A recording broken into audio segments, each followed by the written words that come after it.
seen you in San Francisco last week. I'm sure all Bronco fans were going, we could have done a whole lot better than that. I'm sure that was going through every Bronco mind after watching New England just get pasted in that game. So I could feel your pain if you feel that way. Oh, Baldy, do we feel that way? Does Broncos country feel that way? And that's where I want to start. Let's say Bo Nix didn't get hurt. We're all convinced that the Broncos would have beaten the Patriots and would have been in the Super Bowl. How would the Broncos have fared against that Seahawks team, do you think? Well, I think they would have played a lot better. I think that the offensive line would have performed better, against just the four-man rushes that got home. Whether it was Riley Mills or, Derek Hall. I mean, I think they would have held up a whole lot better across the board. Maybe one of their blitzes or some of their blitzes could have gotten home. But, the awareness that New England played with, I mean, okay, you want to bring Devin Witherspoon off the slot. You see it one time, okay, you allow that maybe once to get home, but not the 3 or 4 times they brought him and every time it worked or chased the quarterback. I just don't believe that Sean Payton would have been ruffled like that, the way the Patriots look. So I think, offensively, I think they would have fared much better. They wouldn't have punted 8 straight times in a row. Like, I just think they would have been much better prepared. And I think defensively, I think that they could have given – I just know that Kenneth Walker wouldn't have run for the amount of yards that he ran. So yesterday, we do a draft podcast, and yesterday we were talking about lessons from the Super Bowl. And we do it every year where you kind of look at the game and say, okay, what can we learn from this game about either where the game is headed or scouting lessons or whatever it may be. I'm curious if you saw anything in that game that you say there's something that NFL teams should be taking away from this game and using to plan for their future. Well, I'll give you one. I mean, it's pretty simple. But Michael Dixon, he's punting to the coffin corner. You're starting at the 2-yard line. You're starting at the 6. You're starting at the 10. I think the worst play in all of football is when a punter just punts in the end zone and it's a touchback. Like, you start your drive, just as a player, you run out there, you start at the 2-yard line. You're huddling up in your end zone. You're thinking, like, how in the world are we going to score? Like, I just think basic directional punting is a lot. Punting in general is kind of a lost art.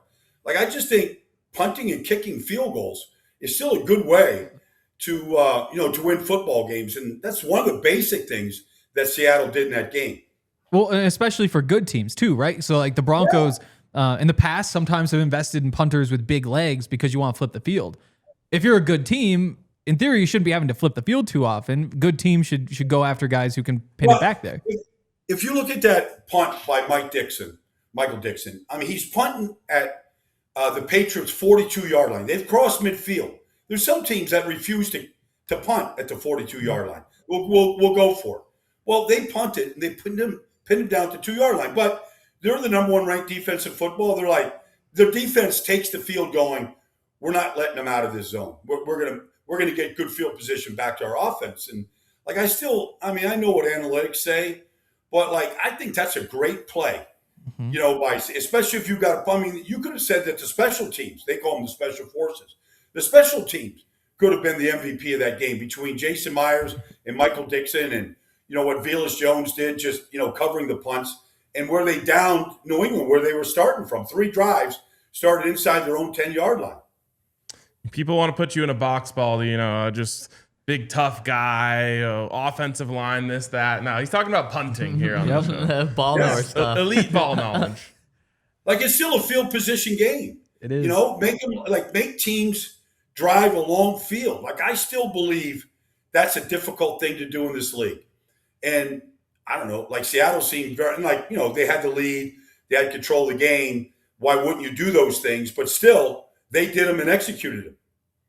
Well, let me get us back to tabloid style stuff here.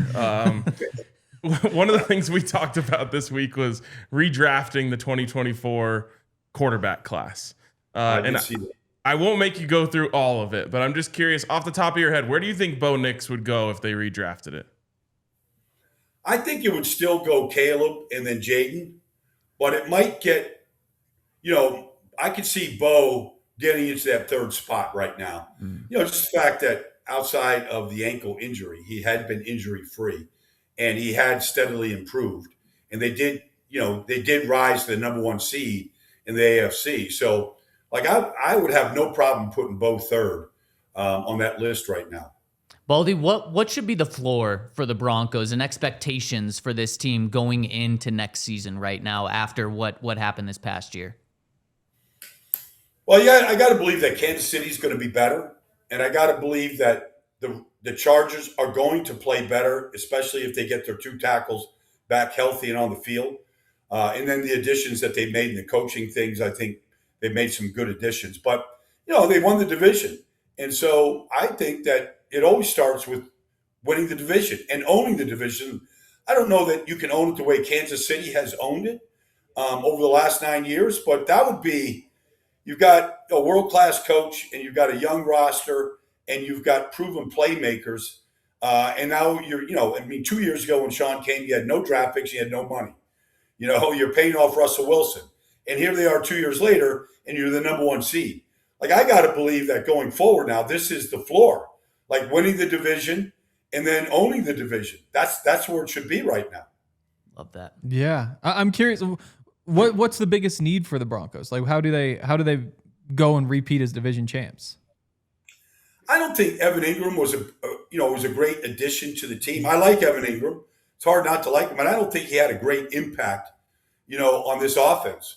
Like, I'm just looking at what A.J. Barner just did. He had 4 catches. He had 1 touchdown. You look at what Hunter Henry did all year in New England. Like, I just think a tight end, whether it's free agency or through the draft right now, like, I think tight end seems like a good need. I mean, at one point, Sean Payton had Jimmy Graham, and he was just taking balls off the rim and scoring touchdowns, leading the league in touchdowns, I think, 1 year with him. Like, I just think a real red zone threat tight end, impactful player would be a good addition to this team. What would you do at tight end, or sorry, at running back? You have J.K. Dobbins who wants to be back, but obviously he's had the injury issues. You have R.J. Harvey who scored a bunch of touchdowns as a rookie. There's going to be some high-priced free agents. Obviously, you could go in the draft. How would you fill that room if you were the Broncos? Well, you look at the impact that Travion Henderson had for the Patriots this year. He had 5 runs of 50-plus yards. He was a home run hitter and really opened up a couple of games this year where he really got a chance to carry it. But, I would be looking to upgrade the running back position right now. At one point, if you just look at the track record, Reggie Bush came to New Orleans. He was the number 2 pick of the draft. I don't think you need to go crazy. But I feel like there's going to be, like there always is, I just think that there's going to be quality running backs in this draft. And I think you'd be crazy not to try to grab one of them right now. Baldy, final one for you. Going back to tight ends. I know we're just diving into the offseason and looking at free agents and looking at the draft, but you're a guy that's an expert in all of that. Who are some guys on the free agent market that the Broncos should look at tight end? And then tell me about your initial impressions on Kenyon Sadiq, because he's a guy that Broncos country is really, really falling in love with. Well, he kind of followed Terrence Ferguson, who was a second-round pick of the Rams, who had a good impact. Just a big guy that can run. But I think Sadiq is probably the number 1 tight end at this point. Before we get to the combine, we watch these guys run and jump and everything. But I think A.J. Barner was a 4th-round pick, and he's a really good blocker. He's a good every-down player. You can count on him, and he's a good target. He's 6'5". So I don't know. I haven't looked at the free agent market for tight ends just yet. But I would examine, all of the prospects, college and free agents right now to try and upgrade their position. Whether it's punting, whether it's deep offensive line knowledge, whether it's free agents in the draft. Baldy, you are the guy. We appreciate you joining us today. Looking forward to catching up the rest of this offseason as well. Okay, Zach, you got it, guys. Good to be with you, man. Man, the guy, Baldy, the legend right there.